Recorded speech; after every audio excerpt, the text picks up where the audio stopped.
പത്തനംതിട്ട CPM-ലെ പൊട്ടിത്തെറിയിൽ സമവായ ശ്രമങ്ങളുമായി സംസ്ഥാന നേതൃത്വം. Thiruvalla town north local committee സമ്മേളനം അലങ്കോലപ്പെട്ടതുമായി ബന്ധപ്പെട്ട് തർക്ക പരിഹാരത്തിന് സംസ്ഥാന നേതൃത്വം ഇടപെടുന്നു. സംസ്ഥാന സെക്രട്ടറി MV ഗോവിന്ദൻ ഇന്ന് നടക്കുന്ന ജില്ലാ സെക്രട്ടേറിയറ്റ് യോഗത്തിൽ പങ്കെടുക്കും. Thiruvalla north town local committee പ്രവർത്തന റിപ്പോർട്ടിൽ വിഭാഗീയത സംബന്ധിച്ച രൂക്ഷ പരാമർശങ്ങളാണ് ഉൾപ്പെട്ടത്. CPM കേന്ദ്ര കമ്മിറ്റി അംഗം തോമസ് ഐസക്കിനെ തോൽപ്പിക്കാൻ പാർട്ടിയിലെ ഒരു വിഭാഗം ശ്രമിച്ചെന്ന ലോക്കൽ കമ്മിറ്റി പ്രവർത്തന റിപ്പോർട്ട് ചൂണ്ടിക്കാണിക്കുന്നു. പീഡനക്കേസിൽ ഉൾപ്പെട്ടതിനെ തുടർന്ന് പാർട്ടിയിൽ നിന്ന് പുറത്താക്കിയ മുൻ ലോക്കൽ സെക്രട്ടറി CC സജിമോനുമായി ബന്ധപ്പെട്ട വിഷയത്തിൽ പാർട്ടി സ്വീകരിച്ച നിലപാടാണ് ഒരു വിഭാഗം നേതാക്കൾ തോമസ് ഐസക്കിനെതിരെ തിരിയാൻ കാരണമെന്നാണ് പ്രവർത്തന റിപ്പോർട്ടിൽ പറയുന്നത്. തോമസ് ഐസക് ഉൾപ്പെടെയുള്ളവരാണ് ഏരിയ കമ്മിറ്റിയിൽ ഈ വിഷയം റിപ്പോർട്ട് ചെയ്തത്.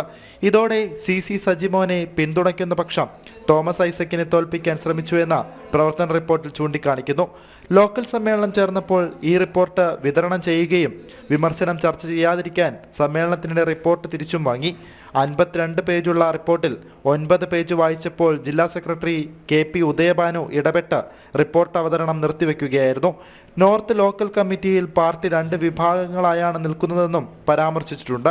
2 വട്ടം തിരുവല്ല ടൗൺ നോർത്ത് ലോക്കൽ സമ്മേളനം ചേർന്നെങ്കിലും വിഭാഗീയത രൂക്ഷമായതോടെ സമ്മേളനം നിർത്തിവെക്കേണ്ടി വന്നു. സമ്മേളനത്തിനിടയിൽ പ്രവർത്തകർ ഇരുചേരികളായി തിരിഞ്ഞ് വാക്കുതർക്കവും കയ്യാങ്കളിയും ഉണ്ടായി. ഡിസംബർ 11-നാണ് തിരുവല്ല ഏരിയ സമ്മേളനം നടക്കുക. അതിനു മുൻപ് പ്രശ്നങ്ങൾ പരിഹരിക്കാനുള്ള ശ്രമങ്ങളാണ് സംസ്ഥാന സെക്രട്ടറിയുടെ നേതൃത്വത്തിൽ നടക്കുന്നത്. ഇന്ന് ഉച്ചയ്ക്ക് ശേഷം MV ഗോവിന്ദൻ പങ്കെടുക്കുന്ന ജില്ലാ സെക്രട്ടേറിയറ്റ് യോഗം ചേരും. ഇതിനുശേഷം തിരുവല്ലയിലെ ലോക്കൽ ഏരിയ പ്രതിനിധികളെ പത്തനംതിട്ടയിലേക്ക് വിളിച്ചുവരുത്തി ചർച്ചയും നടക്കുന്നുണ്ട്. ജനം, പത്തനംതിട്ട.